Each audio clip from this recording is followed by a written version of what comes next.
des ruube métti man des fois je le comprends pas quoi. non mais en fait lii intervention bi dafa am solo. voilà am na solo. c'est très pertinent ce qu'il a dit. non c'est pertinent mais moom si biir waxam il l'a bien dit nee na. moom c'est son souhait. xalaat na ne que par rapport à son parcours Habib Beye il peut diriger l'équipe nationale. mais waxtaani su ak moom. mais pour le moment kenn rek mun a génne muy Habib Beye le principal concerné. est-ce que il veut diriger l'équipe nationale même s'il est sénégalais.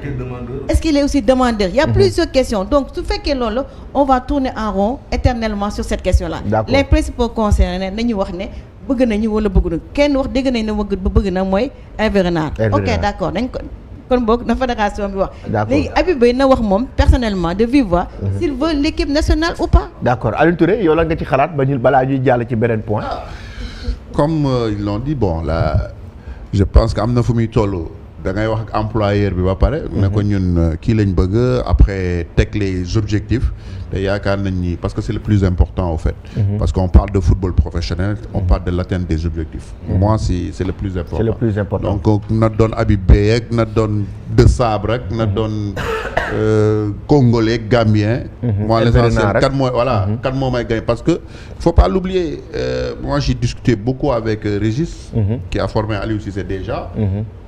Après c'était son adjoint. Ouais. Donc voilà donc c'était des staffs. loolu du si dara quoi. Voilà donc loolu du si dara il faut mettre en avant les compétences. c'est tout les compétences et l'expérience. man loolu laa gis. ban jàngat nga ci am. waaw non jàngat bu baax la mais aussi itam bu ñu fàttee lenn c'est-à-dire aussi ministère moom mooy fay te ñoom li ñu xamle mooy que ni en tout cas si li ñu jot a gis ils ne sont pas prêts à débourser assez d'argent pour faire venir un coach. boo xamante ni il coûte cher. Moi je pense que avec Pape Thiaw. mais c'est quelqu'un qui connaît déjà l'équipe sénégalaise. La facilité. yaa ngi wax mais bien sûr yaa ngi wax affaire la facilité. mais non attends pas la facilité. la qualité avec les moyens qu'il faut. Okay. C'est ça parce que yow yaa ngi wax sànq affaire management. mais Pape Thiaw de ce qu'on a vu. mais il est en parfaite communion avec les joueurs. D'accord dañ koy déglu day wax ak ñoom di wax la d'accord de xam nga foo mën a jëndee t-shirt chinois à 1000 francs mais t-shirt original aussi xam nga fi ñu koy jëndee à 10 000. loolu laay wax c'est-à-dire tey jii moi je suis pas d'accord dans l'idée que da ngay ni non diw comme daf may coûter cher rek ki fi nekk daal lu ma ko am rek naa ko jox baax na non c'est pas ça.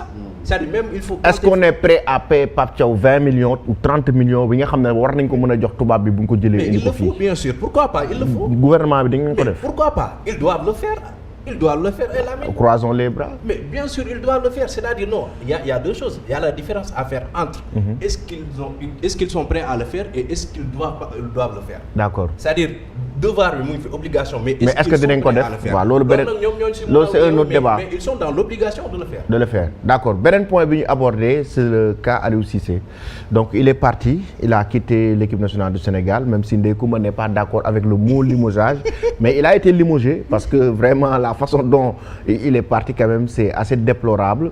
Maintenant c'est la presse qui annonce que la Mauritanie est entrée en contact avec Aliou Cissé.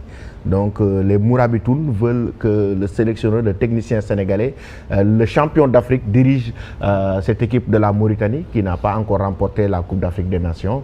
Est-ce qu'aujourd'hui Aliou Cissé peut rebondir directement aussi rapidement du côté de la Mauritanie? Est-ce que nekk na loolu loo xamante ne nii est-ce que soxla na temps pour un peu de repos après 9 ans de service au sein du Sénégal wala dañ naan c'est son métier automatiquement il doit rebondir du côté de la Mauritanie? Est-ce que tey Aliou Cissé son profil est adéquat avec l'équipe nationale de la Mauritanie? Bien sûr, c'est le même peuple hein. Mauritanie Sénégal c'est le même peuple. En plus Aliou Cissé pourquoi il va pas se morfondre soit disant que nañ ko contrat am jeex na donc il va pas rester là il y a les factures yoo xam ne ngi xaar donc c'est bon de rebondir mu dem ci beneen équipe entraîner c'est pas la fin du monde. Donc il peut bel et bien entraîner l'équipe de la Mauritanie parce que l'équipe de la Mauritanie n'oublions pas mi ngi participer ay Coupe d'Afrique. Donc c'est un bon profil su fekkee contacté nañ ko. Bien sûr c'est des informations comme li ma lay wax rek. Mais Aliou Cissé boobu ba léegi kenn dégg ko. Maintenant reste à savoir su fekkee dañuy def ay kii de ballon de sonde la ñuy lancer noonu pour voir. Ou pas maintenant s'il est intéressé et que la Mauritanie aussi est intéressée bëgg na ko. Bien sûr qu'il peut aller entraîner la Mauritanie parce que c'est le même peuple. Sénégal Mauritanie c'est le même peuple. Aliou Touré, tu penses que le profil d'Aliou Cissé peut entraîner la Mauritanie? Certes, il y a des joueurs sénégalais qui sont là-bas. C'est des Sénégalais d'ailleurs. Il y a que des Sénégalais. C'est son job hein. Ouais, c'est son travail. C'est son job. Aujourd'hui si Canal Plus arrive ici et te triple ton salaire mon gars tu vas partir hein. Il détale. Donc, Il va voilà, même pas partir, donc, il détale. Il détale. Voilà, tu vas donc, détaler. oui. Donc moi je pense que c'est son job, c'est son métier. Et entraîneur comme ni ñuy wax dëggul fenn. Voilà mën nga def sax benn match d'accord ak équipe bi wala quelque chose comme ça on te limoge. C'est l'emploi, ça rime avec ça.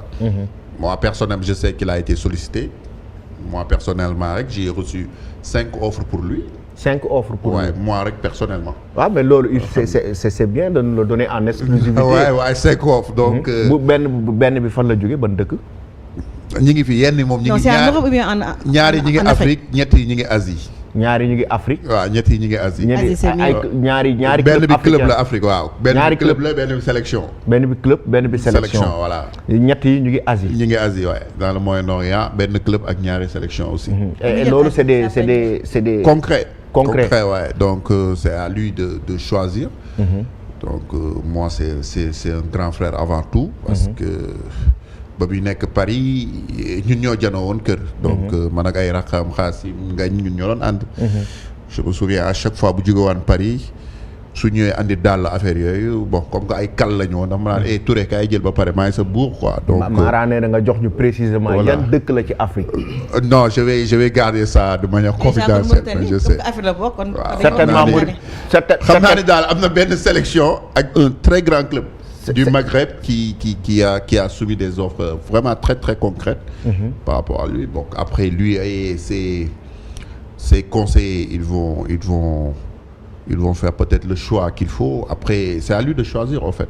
donc il a reçu actuellement 5 offres yoo xamante ne nii ñetti. yoo xam Asie ne la man voilà. yow yaa xam ne yow yaa ko indi.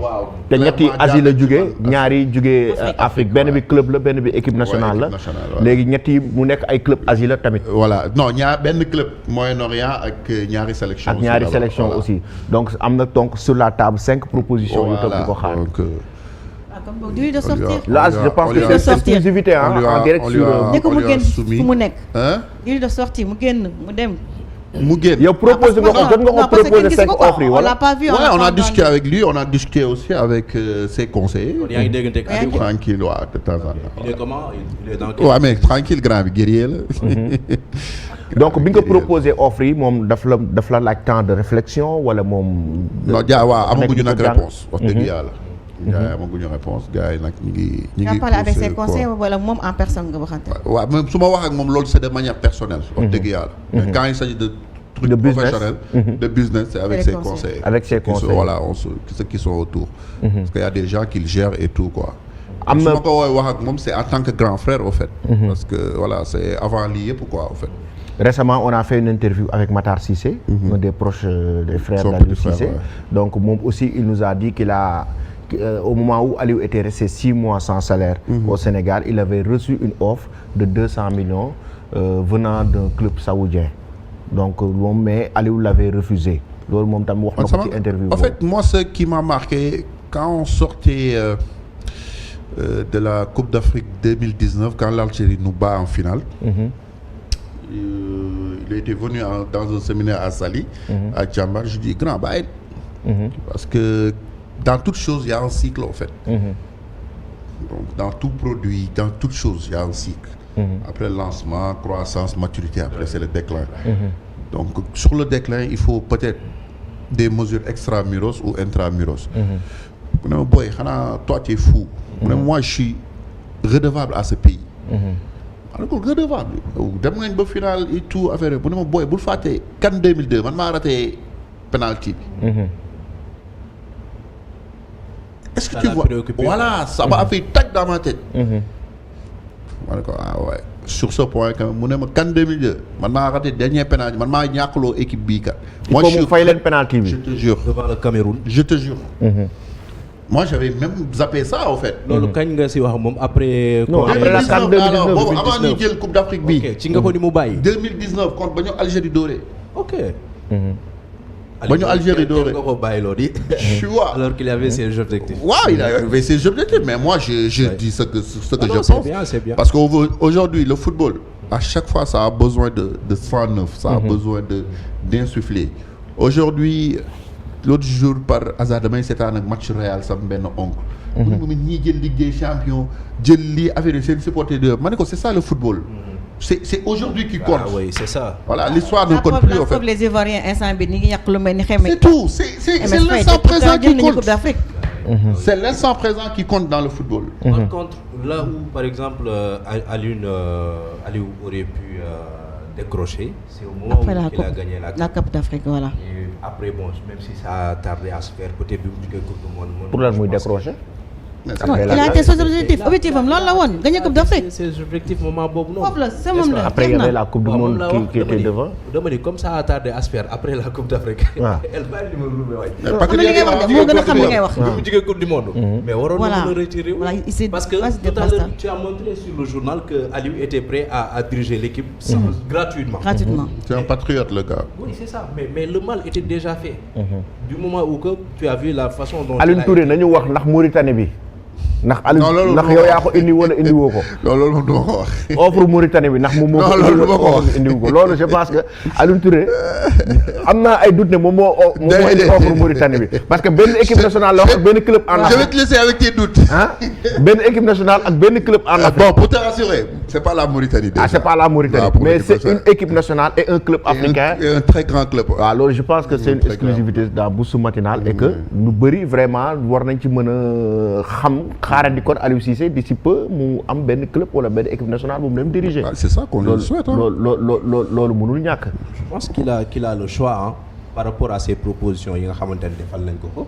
Il a largement le choix et puis il faut offrir au mieux offrant parce que Aliou aussi itam. dëgg la ñun ñu ngi wax lu ne mais wax fa dëgg yàlla niveau international wala boo quand tu suis la presse étrangère mais c'est quelqu'un qui a une très bonne réputation. Bien sûr, belle image aujourd'hui il faut que tamit man je pense que je le voyais plutôt dans les pays étrangers qu'en Afrique honnêtement. Dans les pays étrangers. Oui, on ne peut pas combattre en Europe par exemple. On ne peut pas combattre contre son propre pays. Pourquoi? Mais attends, Aliou. Man je pense qu'il gagnerait à ce que mu dem ci équipe internationale Sénégalais Aliou Cissé bu jëloon tey Mauritanie wala Maroc Sénégalais ñoo ko fii bàyyi fii dem foofu noonu du bëgg gérer seen équipe nationale di ko fa critiquer foofu waaw loolu laa la wax nag léegi ma ne Sénégalais ñooy dem envahir équipe yooyu di critiquer foofu Aliou Cissé bàyyi fii seen équipe nationale loolu laay wax nag loolu tax man je le voyais plutôt dans une optique boo xamante ni dina dem fële fu mu munti dem dinañ ko topp souffler mun a ñëwaat. Mais c'est un challenger en lui. C'est un challenger. Ah oui. La personne d'Aliou Cissé boo ñuy wax sur la personne lan nga ñu mën a wax ci la personne d'Aliou Cissé. Non mais un patriote déjà, un vrai patriote. Après c'est un challenger, c'est quelqu'un qui aime les défis. C'est quelqu'un qui aime les défis. Sincèrement. Sur la personne, moi, et ça c'est des traits de caractère quand même qu'il faut saluer et qu'il faut même inculquer aussi. Ouais. Parce que gis nañu vraiment après avoir gagné la CAN mu am un message bu mu lancé woon à la jeunesse ne leen nit mën na di dégg xamoo dara mënoo ko chaque fois mais boo ko gëmee rek mën nga atteindre say objectifs. Je pense que moom critique yi kon ça veut dire que yàgg na ko dégg ay xamoo dara. C'est ça qui va te faire ça arriver à un certain moment un coach comme li may wax rek ci olof def naa sa der bi da nga koy saraxe quoi au fait. gars yi mën nañ ci teg lu nekk. C'est ça. Au fait, sois focus dans tes objectifs. Après, c'est une mentalité. Être mentalement fort et avancer quoi dans la vie. Voilà. Moi, je pense que même doomu aadama sax si ci loolu nga war di dox au fait. Parce que quand saa yooyu dégg critique kii dina wax lii kii dina chacun pense à sa manière. Au fait. À sa manière, effectivement. Voilà, li Youssou Ndour di wax boo defee li ñu ne la lële nga def lële ñu ne la lii. Et c'est ça la vie au fait. Et c'est ça. Et yàlla li may wax sànq suñu ma ne ko yàlla lu mu amul. doomu aadama yow mënoo ko am yàlla sax amul 100%. amul unanimité. amu ko. yàlla sax seytaane am na ñoo xam moo leen sax. gëmuñu ko wala ñu ngi koy combattre. Effectivement. Voilà. Je pense qu'on va aborder maintenant notre dernier point. Il s'agit du championnat local. Parce qu'on voit que le pay-per-view maintenant, la Ligue sénégalaise de football professionnel a collaboré avec la structure Buzz Pro, Ibrahima Faye Buzz, pour le pay-per-view avec des matchs